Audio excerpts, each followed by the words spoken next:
Salut l'équipe, je vais vous présenter cette petite Opel Corsa que j'ai gagnée aux enchères.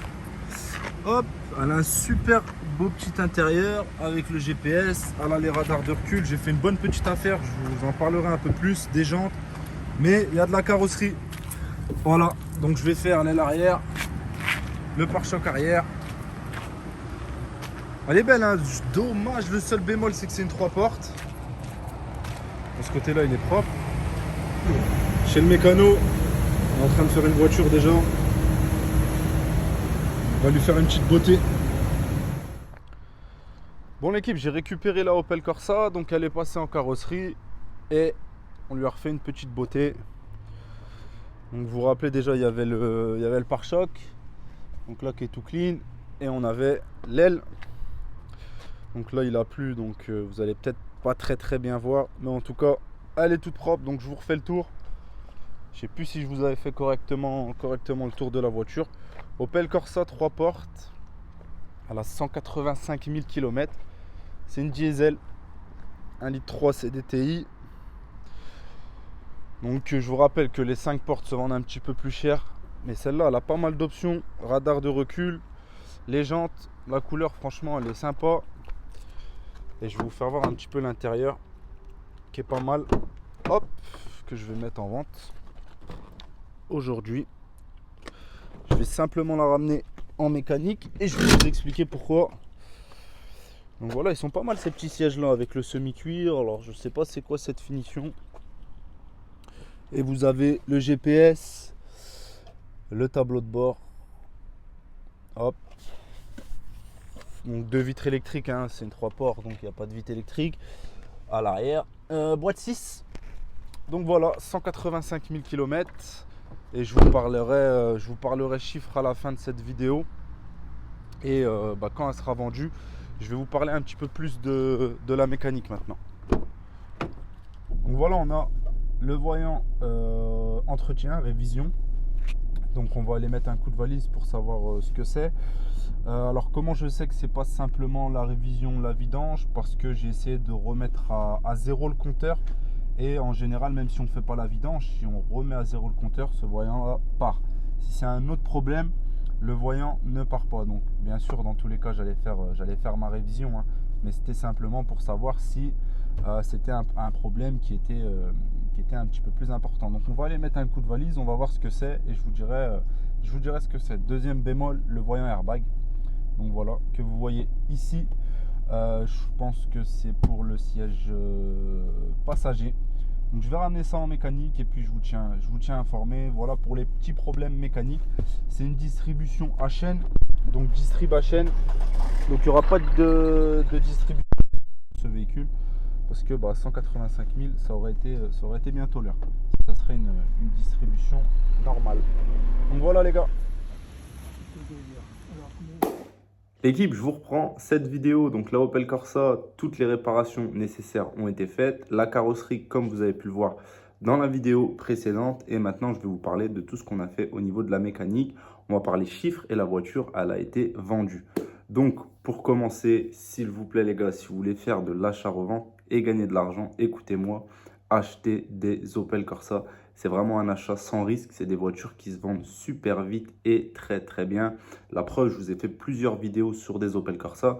C'est que je ne parle pas pour rien. C'est des voitures que j'achète souvent et que je vous conseille à vous qui voulez gagner de l'argent grâce à l'automobile. Eh bien, achetez des Opel Corsa, que ce soit diesel ou essence, 3 portes ou 5 portes. Ça se vend super bien. Et la preuve, celle-ci, elle a fait 48 heures. Vous allez voir tout ça. J'ai eu pas mal d'appels. Et franchement, je regrette jamais d'acheter des Opel Corsa. Donc ça, c'est le point positif.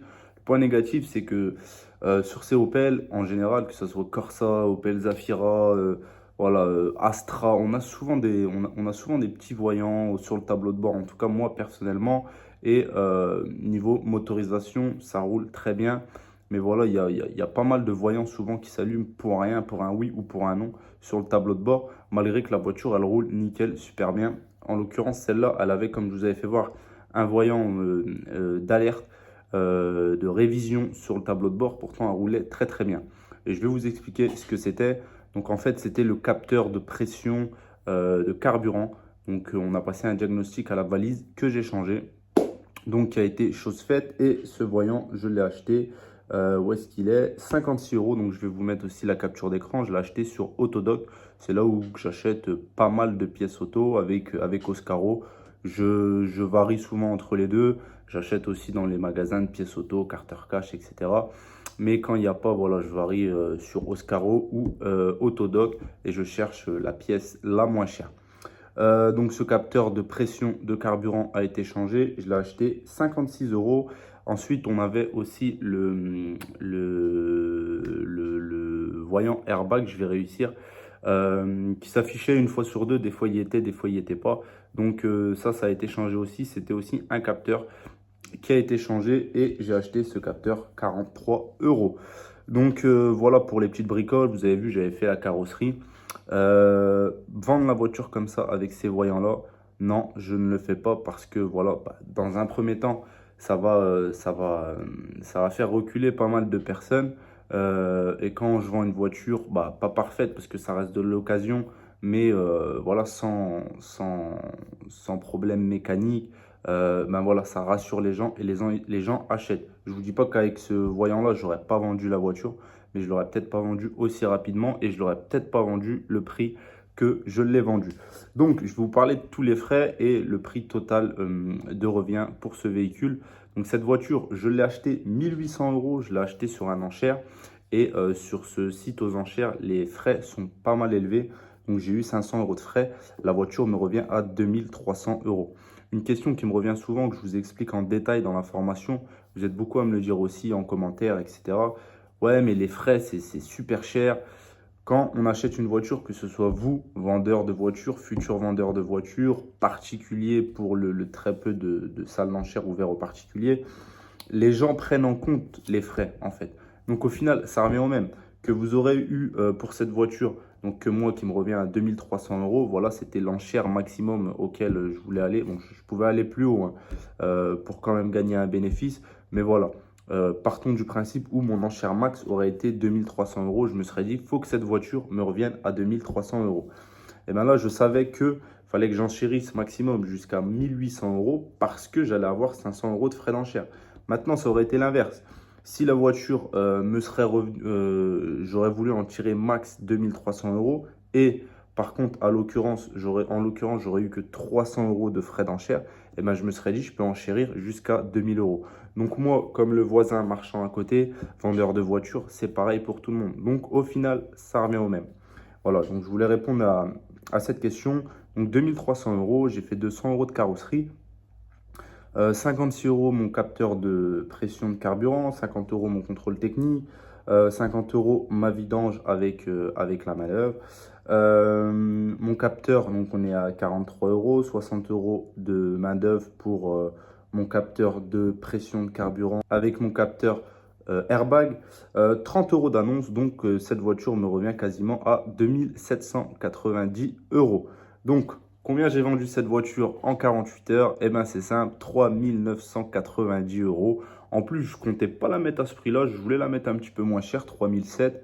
Ouais, c'est ce que j'avais visé, 3007. Et puis, je me suis dit, j'avais vendu pas mal de voitures cette semaine-là. Je me suis dit, bon, je vais essayer. Et bingo, ça a marché. Donc, 48 heures, j'ai eu pas mal d'appels. Une personne est venue, j'ai fait qu'une visite, une vente. Donc, nickel, c'est ce qu'on aime, pas de perte de temps et le bénéfice rapidement. Donc, voilà l'équipe, on est sur un bénéfice de 1200 euros pour ce petit investissement. Donc, si tu ne sais pas aussi quoi faire avec 3000 euros à investir dans l'automobile, voilà ce que tu peux gagner. 1200 euros si tu veux apprendre à faire pareil, si tu veux que je te donne toutes mes astuces, toutes mes stratégies, que je t'apprenne tout le business automobile de A à Z pour investir sereinement, je te conseille de prendre ta formation à 120 euros et de me rejoindre, moi et la team, sur le groupe Telegram. Je te dis à bientôt. Ciao.